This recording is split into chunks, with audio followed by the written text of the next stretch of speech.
Tidy and organized. Sounds great in theory, but in reality, life is chaotic and messy. In today's episode, I'm going to build a oak wall-mounted bookshelf. And next time I need to make a lasagna or bake an apple pie, well, I know where to find Grandma's secret recipe.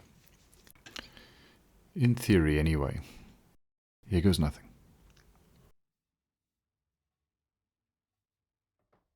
So I've been meaning to make a bookshelf for a while now, and while I could have bought one, I decided to make one. And if I was going to make one, I needed something that was a bit more challenging. So I turned to the internet and had a look for some ideas, and I did come across something I liked.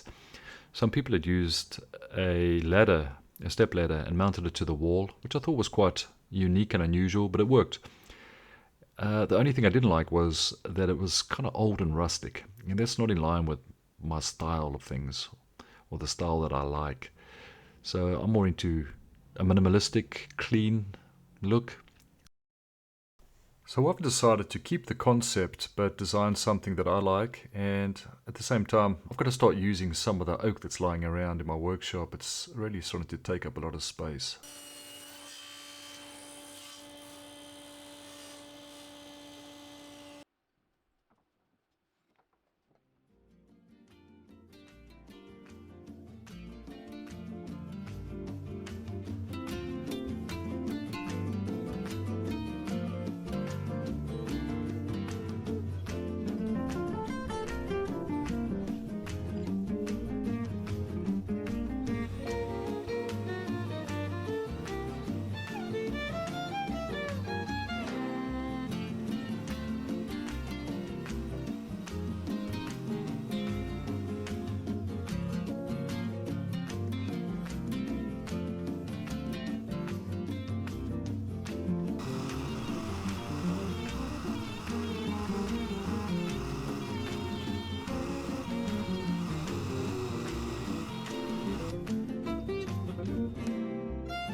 So thanks to my new saw, I cut some really accurate 45-degree angles on the frame, which I struggled to do before with my DeWalt 745. So this is the reason why I bought this new table saw, and it does a great job. It's got a nice solid cast iron top, and the angle of the blade is very accurate. Now I thought about putting some splines in the corners just as a decorative feature, but I decided against it. The frame is plenty strong enough with the loose tenons, and in actual fact the bottom plate and the brackets are the only two parts which needed to be extremely strong, because they'll be taking the weight of the books. And I think I did a pretty good job of strengthening that with the right fixings. Okay, so this step where I've notched out the frame and I'm cutting and chiseling the bracket to slot into it was completely unnecessary the more I look at it. I'm not too sure why I decided to do it actually. Maybe I just wanted to look like a professional woodworker or something. So you can actually just join frame to bracket by means of a screw and a bush, and it'll work fine.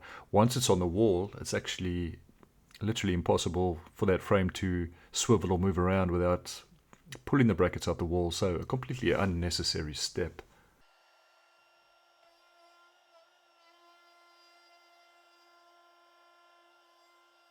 I'm using a product here called Button Fix, which I'm quite fond of. Unfortunately, I haven't seen it in the States, but here in Europe we get them.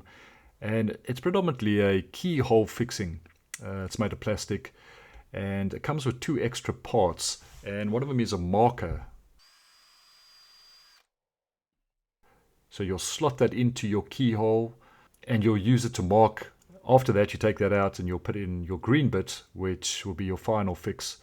And that'll then slot inside your keyhole, which in this case is at the back of my bracket. And the only disadvantage with this is that it's 22mm wide, and I predominantly work with 3/4 of an inch or 18mm timber. In this case I've used a 25mm, so it worked out quite nicely. It's nicely hidden in the bracket. But if you've used keyhole fixings before, you'll know that they can be a bit of a headache when it comes to measuring up and leveling. Well, that's my experience anyway. So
okay, so I didn't include the varnishing or the sanding. I mean, anything more boring than sanding is watching somebody sand. But I did want to just update you on the varnish. Originally, I mean, we all know this one. This is the Danish wood oil. It's got a real honey-like quality to it, and it does send the oak quite dark because I've got to put a finish on it, and I've always been trying to find a finish that keeps it as close to the color as possible. I did find this Osmo Polywax, and it's not much lighter than this color, but it does give a nicer finish. It's got like a satin, a real smooth satin finish, and I've been using this for a long time. I do still use the Danish wood oil on some projects, but I did a customer's kitchen shelf that he wanted, and I finished it off with this because he wanted it a bit lighter. And this is the same thing I did the bookshelf in, and it does have a white pigment in it, so it does come out a bit lighter. You can see by the samples.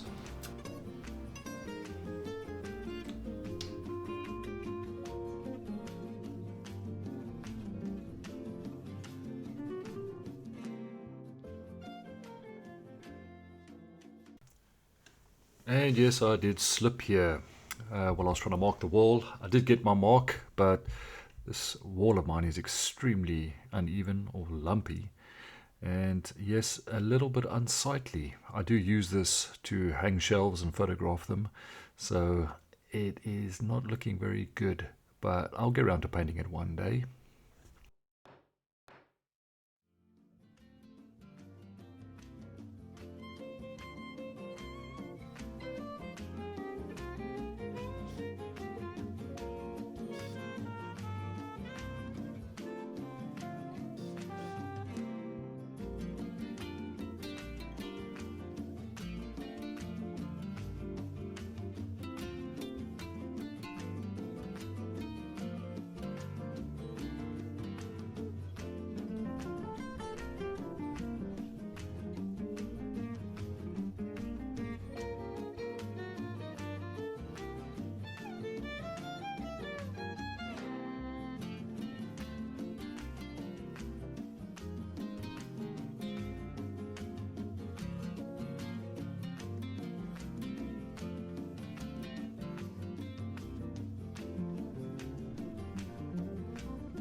I hope you've enjoyed this video.